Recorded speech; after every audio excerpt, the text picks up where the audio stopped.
نحمده ونصلي على رسوله الكريم اما بعد اعوذ باللہ من الشیطان الرجیم بسم اللہ الرحمن الرحیم۔ سامعین محترم، السلام علیکم ورحمۃ اللہ وبرکاتہ۔ 25ویں تراویح میں 28واں پارہ پڑھا گیا۔ اللہ جل جلالہ ہم سب کو قرآن کریم کو اور رمضان کریم کو ہماری کامل بخشش کا ذریعہ بنائے۔ 28ویں پارے کی تمام صورتیں مدنی ہیں، اور مدنی صورتوں میں اللہ جل جلالہ نے زیادہ تر احکامات بیان فرمائے ہیں۔ خاندانی مسائل کا حل، جہاد کے متعلق احکامات، منافقین کے تذکرے، اور اسی طرح مسلمانوں کو اچھے اخلاق کی تعلیم بھی دی گئی ہے ان صورتوں میں۔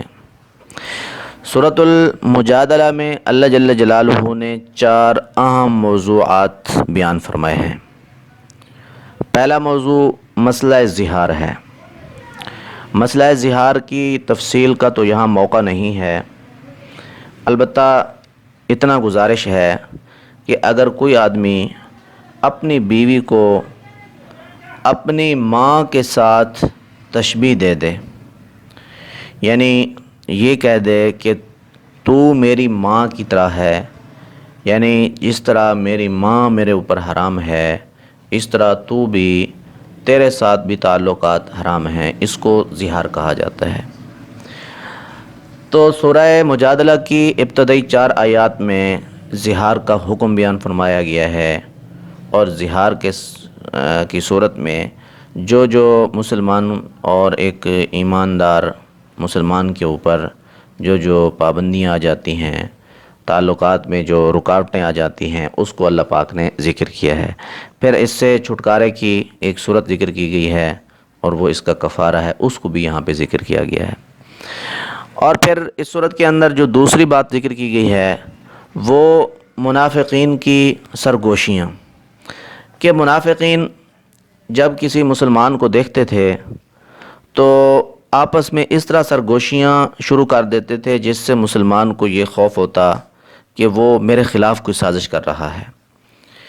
تو صحابہ رضی اللہ تعالیٰ عنہم کو اس سے خوف آتا تھا، تو منافقین کی ان سرگوشیوں کا ذکر ہے۔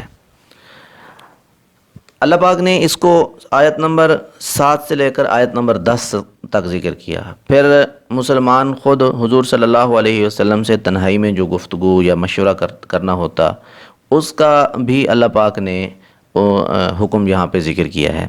اور تیسرا موضوع اس صورت کا آداب کا ذکر ہے، کہ مسلمانوں کو اپنی اجتماعی مجلسوں میں جو آداب ملحوظ رکھنے چاہیے، اللہ پاک نے ان کو ذکر کیا۔ مثال کے طور پر اگر جگہ تنگ ہے تو پھر کیا کرنا ہے، کیسے وسعت پیدا کرنی ہے، اور جو محفل کا بڑا ہے تو وہ اگر آپ کو کوئی حکم دیتا ہے محفل سے متعلق تو اس کو ماننا چاہیے، یہ ذکر کیا گیا ہے۔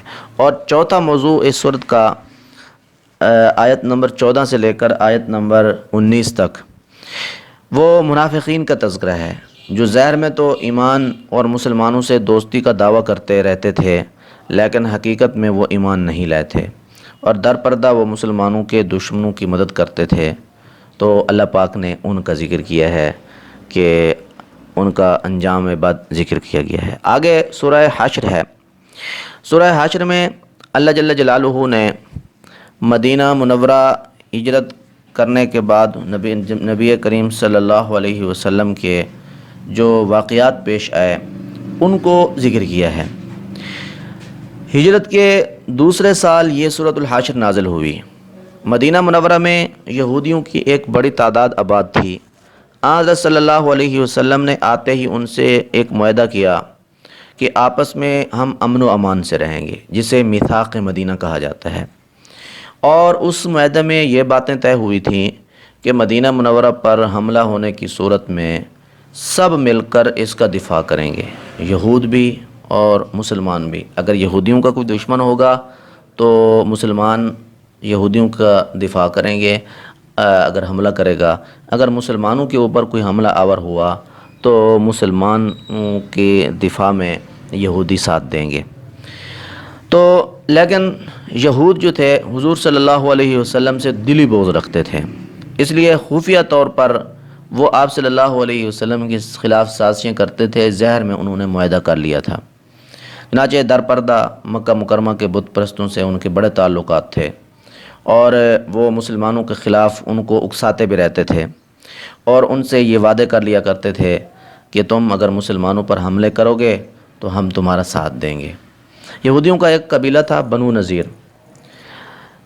تو آپ صلی اللہ علیہ وسلم نے معاہدے کی کچھ شرائط پر عمل کرانے کے لیے، وہ جس کی خلاف ورزی کر رہا تھا، آپ صلی اللہ علیہ وسلم ان کے ہاں تشریف لے گئے، اور آپ صلی اللہ علیہ وسلم جب ایک مکان کی دیوار کے ساتھ بیٹھے تو یہودیوں نے پروگرام بنایا کہ کوئی آدمی چھت کے اوپر چڑھ کے آپ صلی اللہ علیہ وسلم کے اوپر ایک بڑی پتھر کی چٹان گرا دے گا، معاذ اللہ آپ صلی اللہ علیہ وسلم اس سے شہید ہو جائیں۔ اللہ تعالیٰ نے آپ صلی اللہ علیہ وسلم کو اس کی اطلاع دے دی بذریعہ وحی، تو آپ صلی اللہ علیہ وسلم کو ان کی اس سازش کا پتہ چل گیا۔ آپ صلی اللہ علیہ وسلم فوراً وہاں سے اٹھ کر چلے آئے۔ اس واقعے کے بعد آپ صلی اللہ علیہ وسلم نے بنو نذیر کے پاس پیغام بھیجا کہ اب آپ لوگوں کے ساتھ ہمارا معاہدہ ختم ہو گیا ہے، ہم آپ کے لیے ایک مدت مقرر کرتے ہیں، اس مدت کے اندر اندر آپ مدینہ منورہ چھوڑ کر یہاں سے چلے جاؤ، ورنہ مسلمان آپ پر حملہ کرنے کے لیے آزاد ہوں گے۔ لیکن منافقین جو رہتے تھے مدینہ منورہ میں، زہر میں مسلمان اور اپنے آپ کو زہر کرتے تھے، وہ انہوں نے بنی نذیر کو یہ یقین دلایا کہ آپ لوگ ڈٹے رہو، اگر مسلمانوں نے آپ پر حملہ کیا بھی تو ہم آپ کا ساتھ دیں گے، آپ کو یہاں سے نہیں جانا چاہیے۔ چنانچہ بنو نذیر کو جو آپ نے مدت دی تھی وہ اس تک انہوں نے مدینہ نہیں چھوڑا، وہاں پہ ڈٹے رہے۔ تو اللہ جل جلالہ نے آپ صلی اللہ علیہ وسلم کو ان پر حملہ کرنے کا حکم دیا۔ چنانچہ ان کا ایک قلعہ تھا، اس قلعے کا محاصرہ کیا گیا۔ تو مسلمانوں نے جب محاصرہ کیا تو منافقین نے ان کی کوئی مدد نہیں کی۔ آخرکار ان لوگوں نے محاصرہ توڑا اور ہتھیار ڈالے۔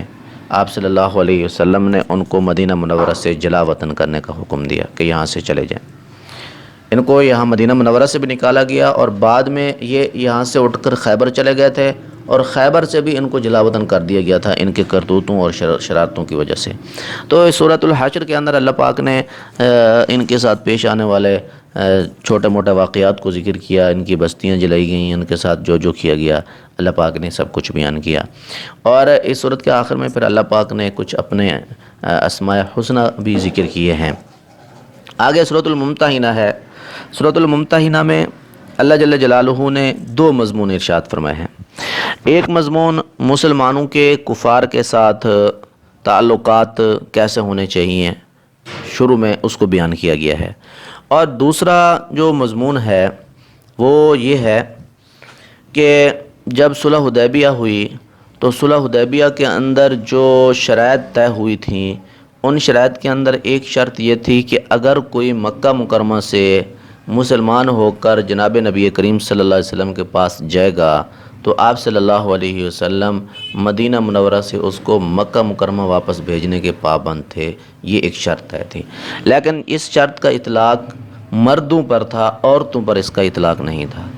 چنانچہ اگر کوئی عورت مسلمان ہو کر مسلمانوں کے پاس مدینہ منورہ میں پہنچتی تو اس کا کیا کیا جاتا، اس کے ساتھ کیا سلوک کرنا چاہیے، اللہ پاک نے اس کا حکم دیا کہ آپ اس کو جانچیں، پہلے اس کے ایمان کی اور اس کے اسلام کی جانچ کریں، آزمائش کریں کہ کیا واقعتاً یہ مسلمان ہو کر آئی ہے۔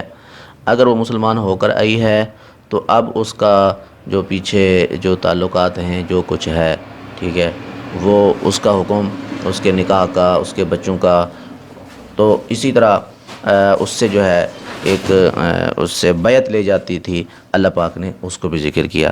ابتدا کے اندر اللہ جل جلالہ نے مسلمانوں کو کفار کے ساتھ دوستی تعلقات کا حکم دیا ہے کہ آپ ان سے کس طرح کے تعلقات رکھ سکتے ہیں۔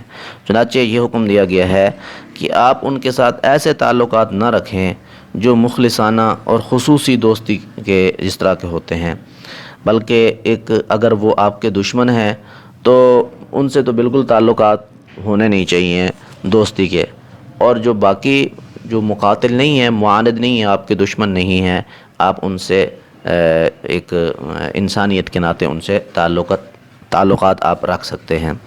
آگے سورۃ الصف ہے۔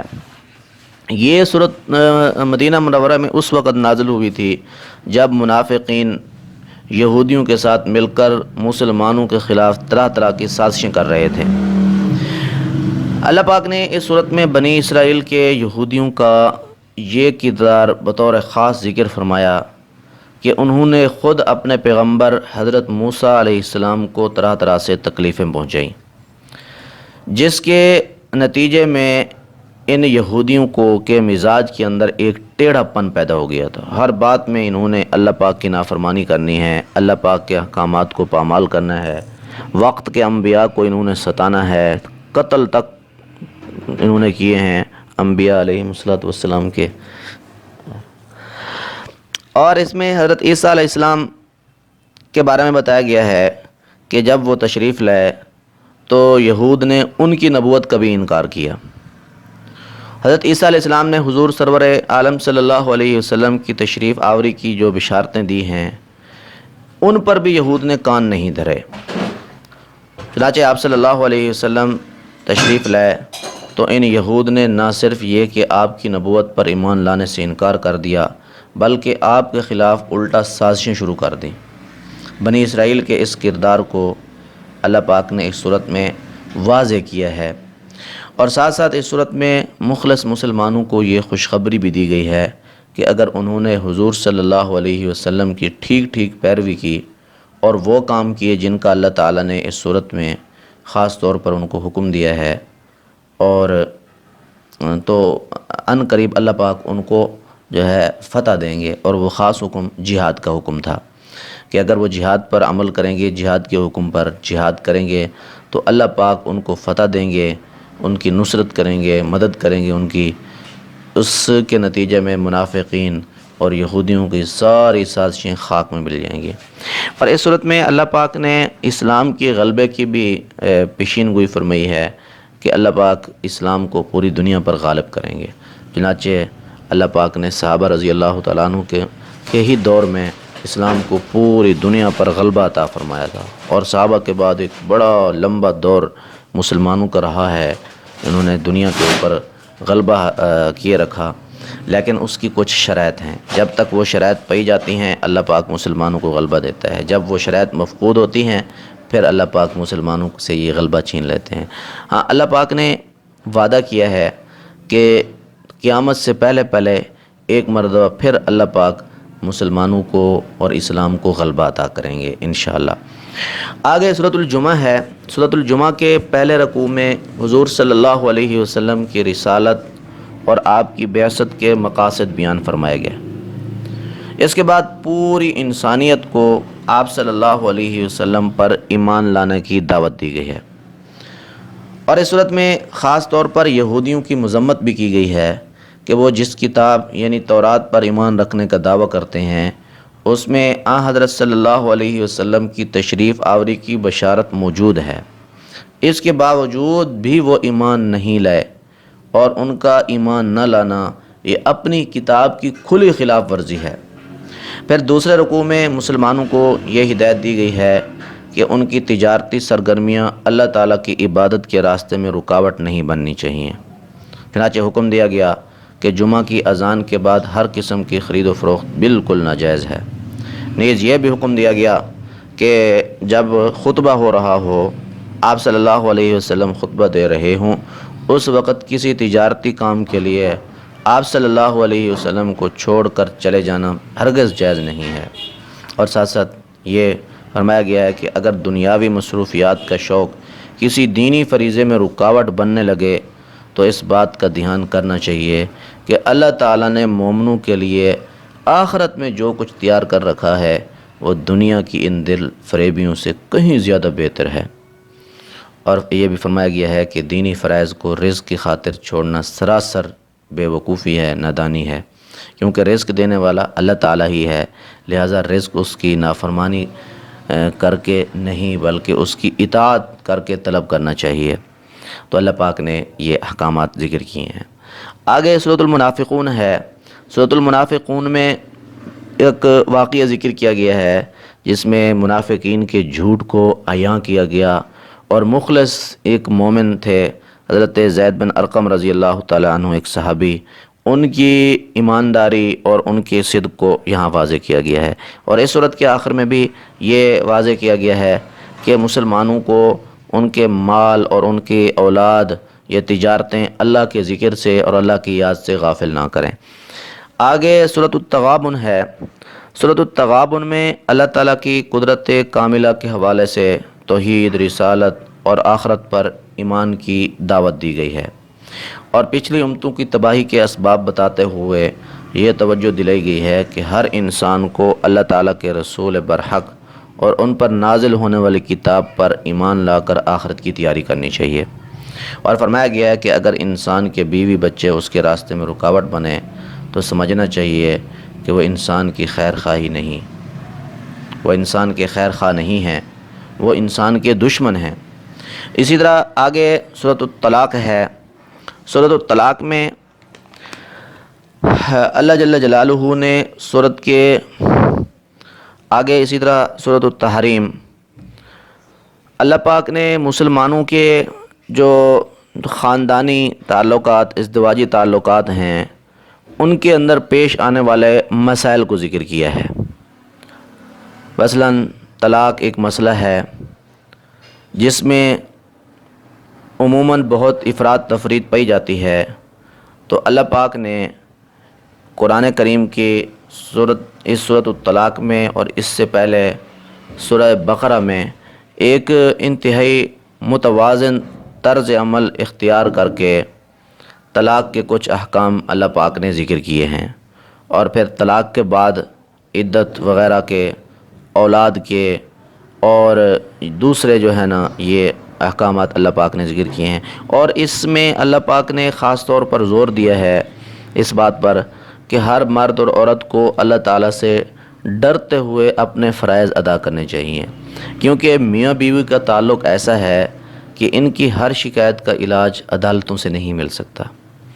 ایک متوازن خاندانی نظام اس وقت تک قائم نہیں ہو سکتا جب تک ہر فریق اللہ تعالیٰ کے سامنے جواب دہی کا احساس کرتے ہوئے اپنے فرائض انجام نہ دے سکے۔ اور جو لوگ ایسا کرتے ہیں، اللہ سے ڈرتے ہیں، انہی کو دنیا اور آخرت میں کامیابی نصیب ہوتی ہے۔ اللہ پاک نے اس صورت میں یہی ذکر کیا ہے، اور اس صورت میں اللہ پاک نے آخر میں یہ بھی بتایا ہے کہ اللہ پاک نے ہر انسان کو اتنا مکلف بنایا ہے، اتنے احکامات دیے ہیں جتنا وہ برداشت کر سکتا ہے۔ برداشت سے بغیر اللہ پاک نے کوئی حکم نہیں دیا۔ آگے سورۃ التحریم ہے۔ سورۃ التحریم کا بنیادی موضوع یہ ہے کہ میاں بیوی کو آپس میں اور اپنی اولاد کے ساتھ کس طرح معتدل اور متوازن رویہ اختیار کرنا چاہیے۔ اللہ پاک نے ایک معقول درجے میں میاں بیوی کے درمیان محبت کا تقاضا کیا ہے کہ میاں بیوی ایک دوسرے کے ساتھ محبت کریں، ان کا تعلق محبت کو ہونا چاہیے، یہ شریعت کا اور دین کا ایک تقاضا ہے۔ لیکن دوسری طرف خاص طور پر شوہر کو اپنے بچوں کی، اپنے بیوی کی نگرانی کو بھی ضروری قرار دیا ہے کہ وہ اللہ تعالیٰ کے احکام سے انحراف نہ کریں۔ اللہ پاک نے سورۃ التحریم میں اسی سلسلہ میں ایک واقعہ جو آن حضرت صلی اللہ علیہ وسلم کے ساتھ پیش آیا تھا، اپنی کچھ ازواج مطہرات کی خوشنودی کے لیے آپ صلی اللہ علیہ وسلم نے ایک قسم اٹھا لی تھی، اللہ پاک نے اس کا ذکر کیا۔ آپ صلی اللہ علیہ وسلم نے اپنی ایک بیوی حضرت زینب رضی اللہ تعالی عنہا کے پاس شہد پیا، جو باقی آپ کی ازواج مطہرات کو اچھا نہیں لگا کہ آپ ان کے پاس کھاتے پیتے ہیں، ہمارے پاس نہیں کھاتے پیتے۔ تو آپ صلی اللہ علیہ وسلم سے جب انہوں نے اس کا تذکرہ کیا تو آپ صلی اللہ علیہ وسلم نے ان کی خوشنودی کے لیے یہ قسم اٹھا لی کہ میں شہد نہیں پیوں گا آج کے بعد۔